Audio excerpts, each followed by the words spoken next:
Good morning mga kagigil. Ayan, let's go. Sangad na naman tayo. Ay! Ayan, di na ako pumayat. Sarap kasi sinangag sa umaga mga kagigil. Ay, so, tapos may tuyo, itlog. Ayan, dito na ang ating sinangag. Ay, sarap-sarap.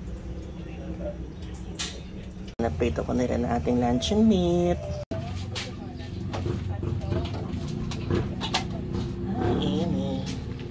Ayan, good morning mga kagigil.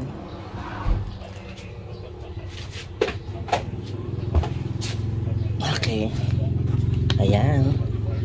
Nagtimpla na akong ating kape again with Milo. O diba para masarap. Tapos ito ang ating walang kamatayang sinangagan. Napakasarap. Tapos ayan ang ulam natin. May luncheon meat, may itlog at tuyo. Sarap sa umaga. Kaya na tayo mga kagigil.